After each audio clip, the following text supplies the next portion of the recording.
Yo, good morning, afternoon, or evening, whatever time you're tuning into this broadcast. This is Ishues, Coach Ish, whatever you want to call me. Let's talk some boxing.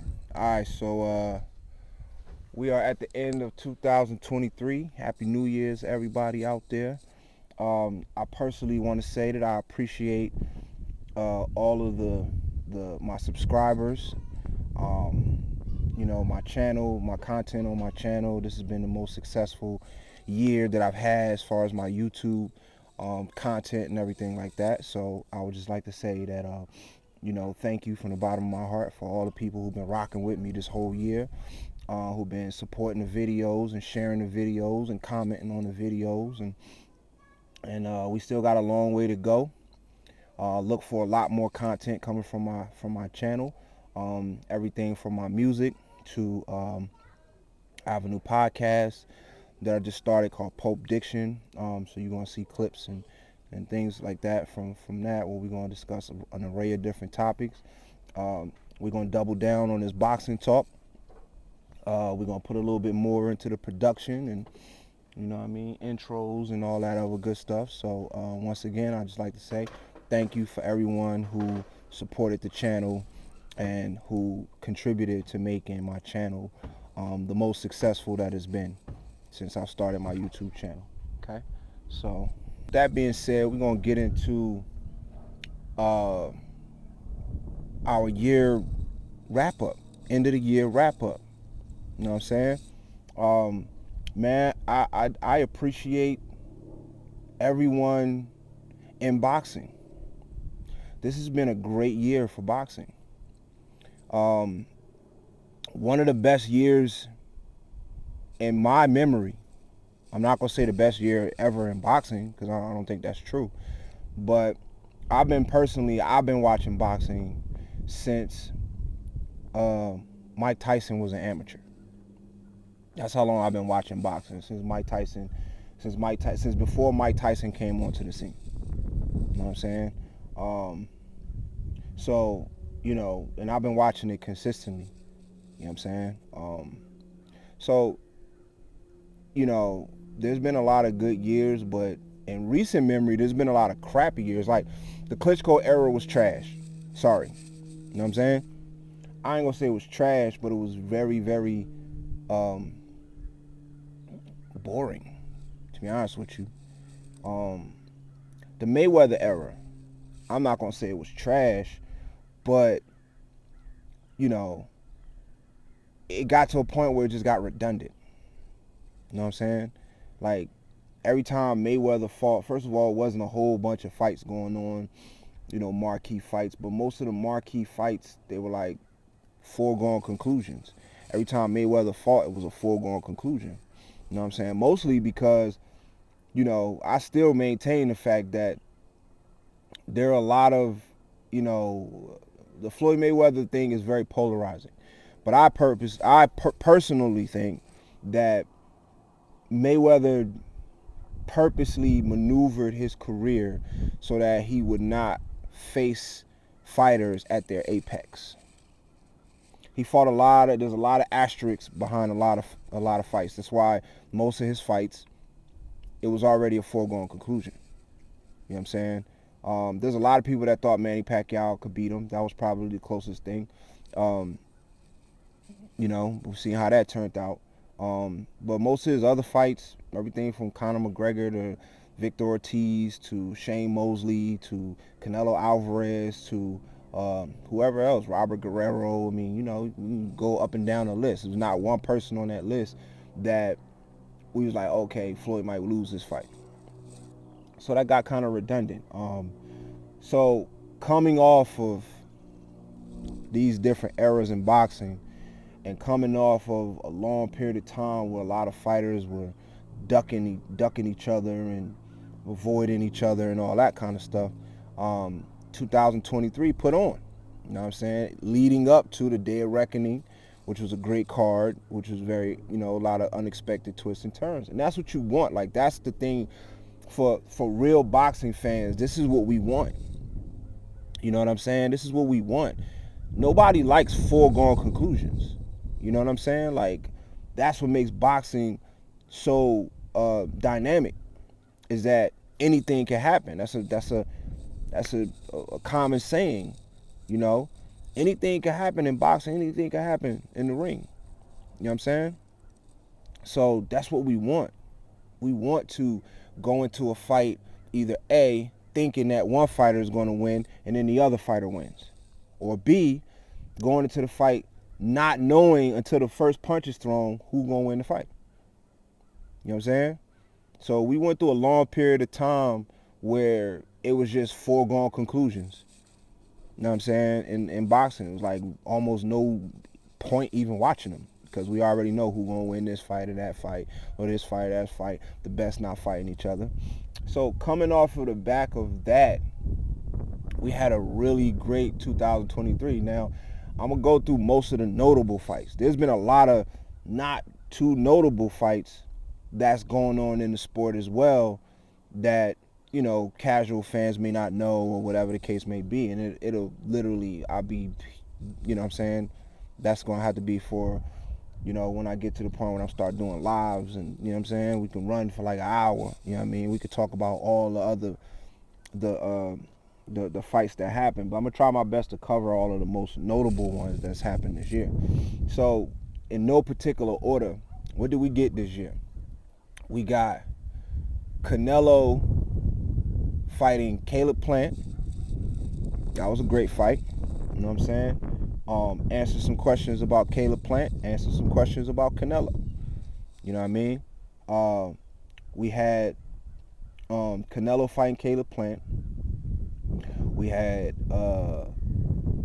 Caleb Plant versus David Benavidez. You know what I'm saying? Which both of those were great fights. Again, answer some questions about Plant. Plant going forward, what do we know about Plant? Plant is a great boxer. Plant is about, he wants to smoke. You know what I'm saying? And in both of those performances, you know, he gave a good account of himself. Even though he got stopped, you know what I'm saying? He still made a good account of himself against, in my opinion, two of the best middleweights on the planet, Canelo and David Benavidez. So those were both great fights. You know, so we also had, a fight that there's a couple fights that I've been wanting to see Canelo against one of the Charlos. We had Canelo versus one of the Charlos. You know what I'm saying? We also had Jose Benavidez against the other Charlo. You know what I mean? Lesser notable fight, but still a notable fight for those who pay attention. We had the big Magilla, Errol Spence versus Terrence Crawford. You know what I'm saying? We had you know, a lot of people pick Errol Spence to win. You know what I'm saying? A minority of people picked Terrence Crawford to win, and a smaller minority picked Terrence Crawford to stop Errol Spence. So we got Terrence Crawford stopping Errol Spence and becoming two-time undisputed in two different weight classes, which has never happened in the history of the sport. So we had history being made. You know what I'm saying? Devin Haney. We got Devin Haney becoming undisputed. You know what I'm saying? Youngest undisputed champion in the history of the sport. You know what I'm saying? And in his quest for that, you know, bit of greatness, you know what I mean? We had this year, we had Devin Haney versus Lomachenko. You know what I mean? Which when I first watched the fight, I was like, Devin Haney lost. Lomachenko won. Right? Then I watched it again, and I felt the same way. Then I watched it again on mute, and I was kind of like, But I think by the third time I watched it, you know what I mean? I was like, nah, Devin Haney won that fight. He won that fight. Because he was doing, like I was telling, you know, I argue with people about this a lot, because a lot of people still feel like Lomachenko won and Devin Haney robbed Lomachenko, or Lomachenko got robbed by the decision, right? Nah. Devin Haney, if you go back and watch that fight, Devin Haney was doing the consistent work. He kept landing to the body. Things that he kept doing consistently. He kept landing to the body, and he kept timing Lomachenko every time he came in. I ain't gonna say every time, but he was doing that consistently throughout the fight. He was doing a lot of things that went unnoticed and unmentioned. The commentators were very pro Lomachenko. They were very pro Lomachenko. That's why it took for me to watch it the third time on mute to really see what was going on. So Devin Haney won that fight. I picked Lomachenko to win that fight, and I thought Lomachenko actually pulled it off. I thought Lomachenko gave a good accounting of himself, but I also thought that Lomachenko made a lot of mistakes. I thought that Lomachenko had spots in the fight where he was whooping Devin Haney ass. Devin Haney really didn't have no spots in the fight where he was whooping Lomachenko ass, but he was doing the most consistent work. You know what I'm saying? So after Devin Haney becomes undisputed by beating Lomachenko, then he moves up in weight to 140 and he fights Regis Prograis, the Rougarou. You know what I'm saying? Who is a dangerous dude. You know what I'm saying? So that was a great fight.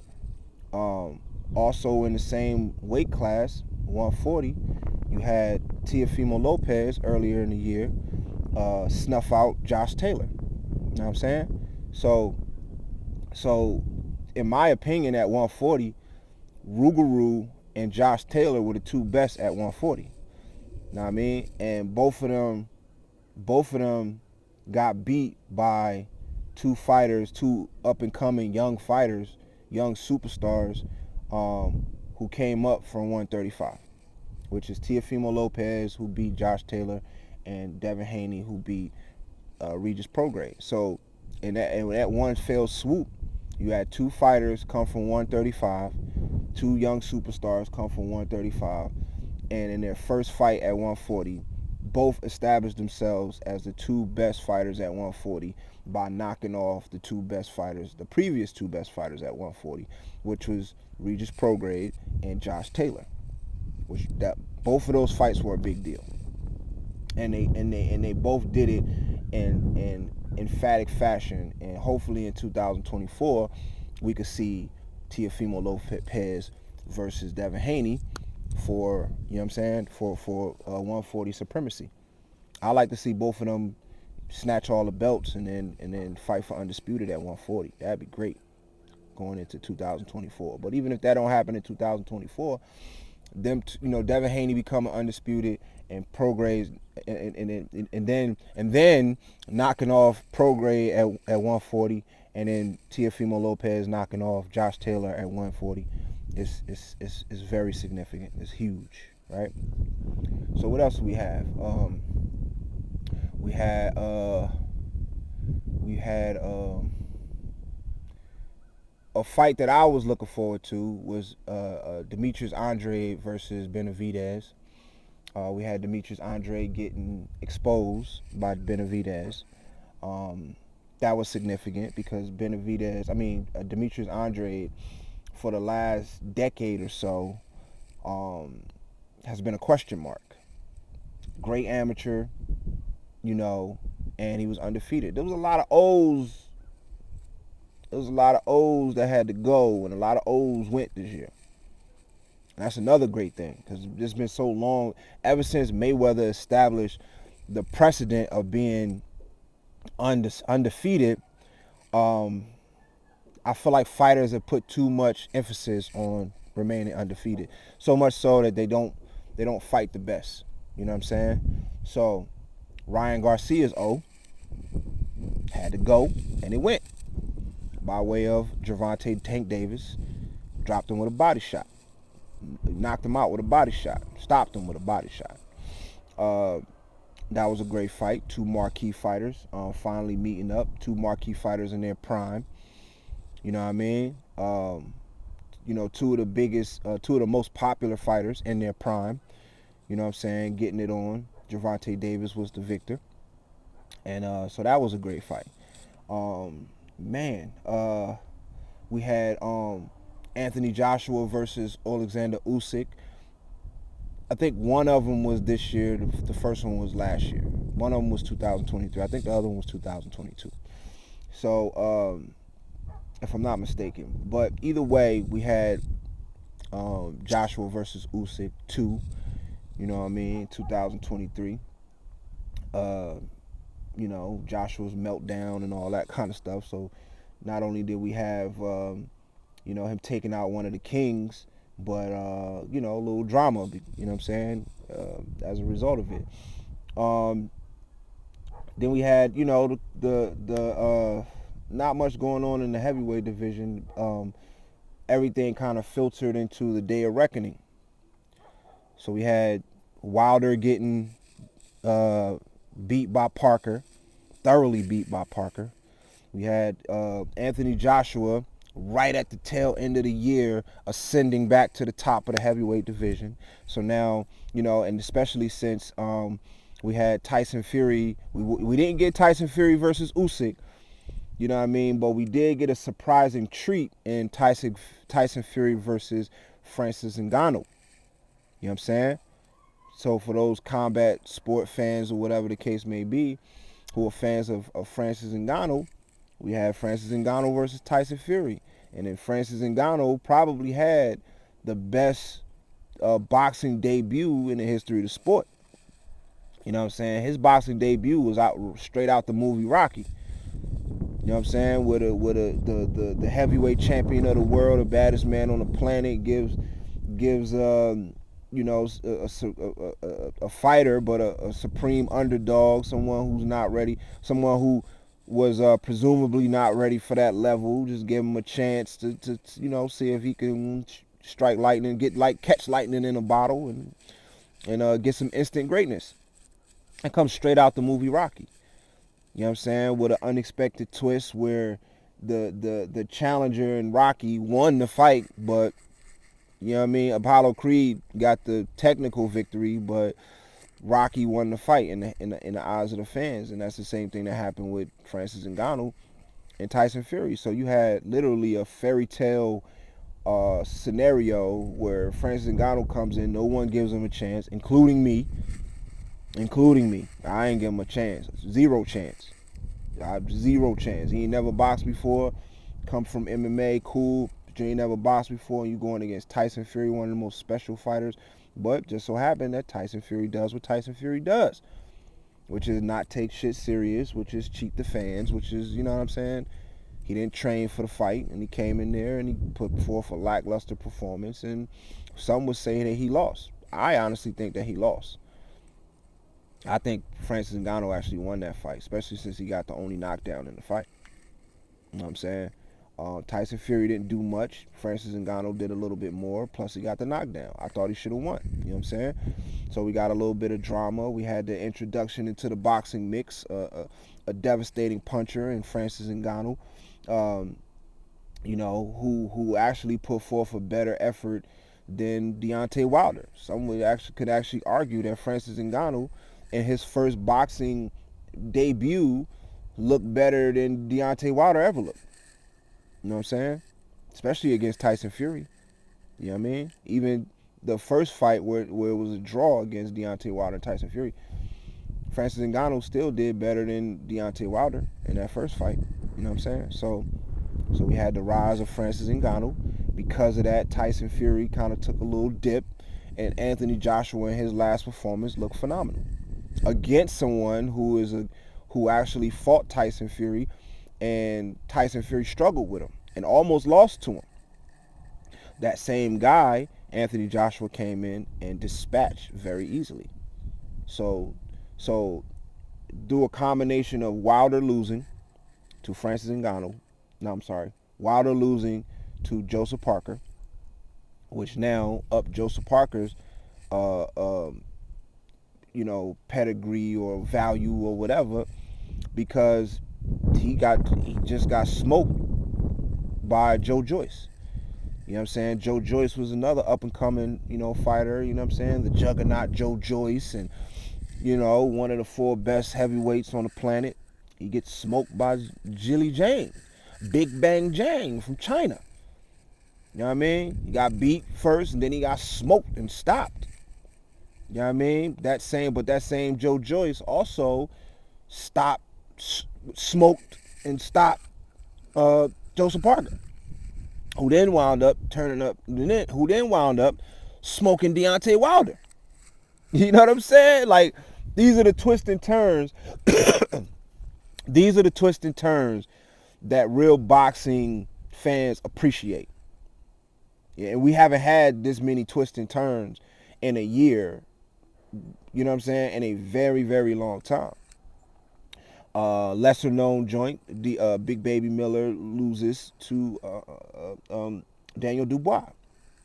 Daniel Dubois ups his stock, especially with his performance against Alexander Usyk. That was a surprising performance. You know what I'm saying? Even though Daniel Dubois lost, he made a good accounting of himself. He almost got, I feel like that body shot against Usyk was legal. I watched it a million times. I don't see nothing but him hitting him on the belt line. That was a legal shot. That should have won Daniel Dubois the fight. But even though, it didn't happen, Usyk got up and then pretty much smoked Daniel Dubois. Some would say that Daniel Dubois quit, whatever the case may be. But he definitely redeemed himself by smoking Big Baby Miller, who outweighed him by 80 to 100 pounds by fight night. So that was a huge turn of events. You know what I'm saying? Yeah, man. Great year. What else did we get? We had another lesser known fight. Arthur Beterbiev versus Anthony Yarde. You know what I'm saying? Beterbiev smokes Anthony Yarde. You know what I mean? And continues his unblemished record and unblemished knockout records. What is he? 19 and 0? 18, 19 and 0, something like that. 19 and 0, I think he is. 19 and 0. 19 fights, 19 wins, 19 knockouts against quality opponents. And I hear him and Bivol is scheduled to fight. You know what I mean? This year we also saw, was that 2022? I think that was 2000. But we saw no, that was 2023. We saw Canelo lose to Bivol. And that might have been 2022 now I think about it. That might have been 2022. But I got a feeling in my bones that I think that was 2023. It's been so much that happened this year. It's like it's hard to keep up. I'm really just going off the head right now. You know what I'm saying? That's not like I got itinerary in front of me. I'm just going off the head. So yeah, man. There's a lot of highlights in between. You know what I'm saying? Joshua knocking out Helenius right after Wilder knocking out Helenius. Muhammad Ali grandson getting upset. You know what I mean? Nico Ali, ending his undefeated streak. Man, a lot of good stuff, man. So I'm just thankful to DAZN, to Top Rank. I've talked a lot of crap about Eddie Hearn and Bob Arum and all these different promoters and what's up, Al Heyman, you know what I mean? But honestly, everyone involved in the sport, gave boxing fans like myself a very, very entertaining year. So I just want to say I'm looking forward to 2024, especially with all of the upsets and twists and turns that are, leading us to 2024. I don't think nobody would have thought that Parker was going to beat Wilder. Not just Parker was going to beat Wilder, was going to not get knocked out by Wilder. I think no one, seen that coming. A lot of people didn't see Terrence Crawford smoking Errol Spence. There's just a lot of things that happen in the sport that's going to lead us to a very, very unpredictable 2024. We've seen some kings rise, new kings rise, old kings fall. You know what I mean? So great year of boxing. One of my favorite years of boxing that I've ever had since I've been alive, and I've pretty much been watching boxing most of my life. You know what I mean? Most of my life that I could recall, we've always watched boxing. As a kid, and my father always had the fight parties and bought my uncles and cousins and stuff like that. The Mike Tyson fights used to be a big deal for us when we was kids. As a family, we used to always get the Mike Tyson fights and stuff like that. I used to watch when boxing used to be on CBS and ABC and all that, and Saturday night fights and all that kind of stuff, man. What? You stay up all night watching boxing, man. Michael Carbajal and Hector Camacho and Sugar Ray Leonard and Marvin Hagler and, you know what I'm saying, Meldrick Taylor. You know what I mean? These are fighters, man, that, man, I grew up watching. You know what I'm saying? Grew up watching. And through that long history of me watching the sport, 2023 has been one of my favorite years. So let's hope that 2024 outdoes 2023. Salute to all the fighters, whether you won or lost in 2023, for going out there and giving us quality entertainment and good boxing matchups. Salute to all of the fighters who, put their O's to the side, you know what I'm saying, who despite, trying to hold on to their O, went out there and took on certain challenges, you know what I'm saying, and risked their undefeated record by taking on certain challenges. Every you know what I mean? It's just been a great year for boxing, man. And I honestly hope that this year rinses out that nasty taste in our mouth of fighters putting too much emphasis on being undefeated, because it's only ever meant something post Mayweather era.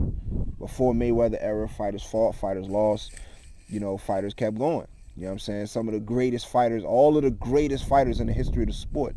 There's only, if you talk about great fighters that you would throw on Mount Rushmore or have a conversation about those who will be on Mount Rushmore, there's probably only two of them that you could argue that are undefeated. And that's Floyd Mayweather and Rocky Marciano. And you can nitpick both of their records and be like, you know what I'm saying? There are other fighters who are not undefeated that a lot of people will argue have greater records than Floyd Mayweather or Rocky Marciano, even though both of them retired undefeated. So it's never really meant anything. You know what I'm saying? And after the Floyd Mayweather era, it just kind of got out of hand, where fighters, take one loss and their career is over. You know what I'm saying? So I'm hoping, going forward, we kind of get back to the normalcy of boxing, which is you win some, you lose some, but you pick it up and you keep fighting. The only person I honestly don't want to see fight no more is Deontay Wilder. I was a huge Deontay Wilder fan, and I'm just ridiculously disappointed by the way he ended this year. You know what I'm saying? And that fight against Parker, it's one thing to lose, that's fine. You know what I'm saying? It's how he lost. It's that I have a problem with. You know what I mean? He displayed no boxing IQ, no boxing, nothing. You know what I'm saying? He literally didn't do anything. The whole fight, he didn't do anything. He looked terrible. You know what I'm saying? And it's like, what are you doing all this training for if you're going to go in there and perform like that? So that's all I got, man. Like, comment, subscribe, share. Continue to support the channel. Let's continue these conversations. Everything from now moving forward, the quality of everything is going to pick up. So continue to support the channel. I'm going to have a lot more content, you know what I'm saying, going forward in 2024. And hopefully we have a better boxing year in 2024 than we had in 2023. Peace and love.